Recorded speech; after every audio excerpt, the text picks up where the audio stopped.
Assalamualaikum warahmatullahi wabarakatuh. Okey, untuk video kali ini saya nak membicarakan tentang cabaran-cabaran komunikasi antara budaya di dalam maupun di luar negara dan juga tahap keberkesanan komunikasi antara budaya dalam kalangan masyarakat kita di negara Malaysia. Okey, cabaran pertama adalah dari sudut tahap kemampuan kognitif. Tahap kognitif ni adalah bagaimana cara seseorang menilai dan menerima perubahan ataupun perkembangan yang berlaku dalam negara kita, dan ini tahap pemikiran kognitif adalah berbeza-beza bagi individu. Sebagai contohnya, pasca COVID-19 telah menyebabkan kerajaan melaksanakan perintah kawalan pergerakan di negara kita, dan ini merupakan suatu kejutan budaya menyebabkan ada rakyat yang dapat menerimanya dan ada rakyat yang tidak dapat menerimanya. Okey, ini juga berlaku di negara luar seperti contohnya Amerika Syarikat. Bagi rakyat mereka, perintah kawalan seperti ini adalah tidak perlu, dan sehingga menyebabkan mereka melakukan demonstrasi sebagai suatu bentuk bantahan. Cabaran kedua adalah dari sudut penggunaan bahasa, perbezaan penggunaan bahasa. Bahasa ni boleh mendatangkan makna yang berbeza-beza. Lain kaum, lain makna, lain dialek, lain makna. Okay, sebagai contoh di Sarawak, kacak merujuk kepada pujian terhadap ketampanan lelaki dan kecantikan wanita, juga keindahan alam. Okey, dan namun secara keseluruhan bagi masyarakat luar Sarawak pula, kacak ni hanya merujuk kepada pujian terhadap ketampanan lelaki.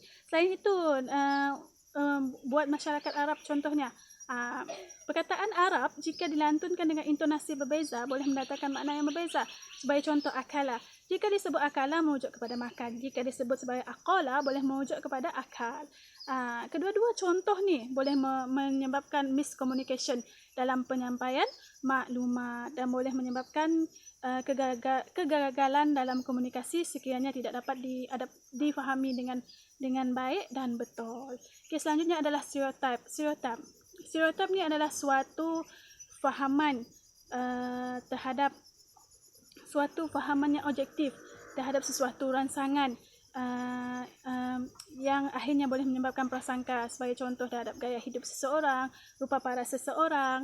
Okey, sebagai contohnya apa yang berlaku kepada penyanyi tanah air kita tahun lepas, iaitu Nita. Nita dikecam teruk kerana masyarakat kita menyangka Nita adalah orang Melayu berlandaskan rupa paras dan kefasihannya bertutur dalam bahasa Melayu.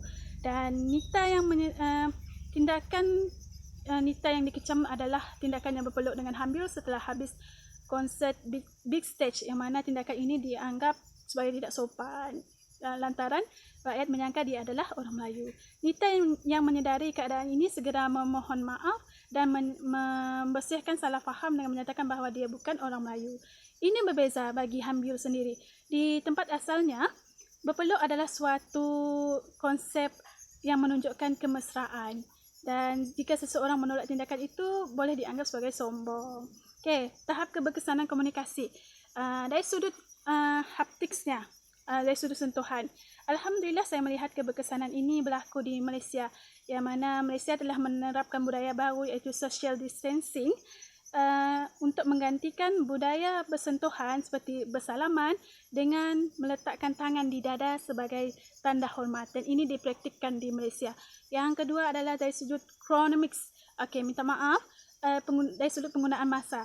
Bagi Malaysia, bagi budaya Malaysia sebelum ni, lambat 30 minit merupakan suatu perkara yang tidak mendatangkan apa-apa kerugian.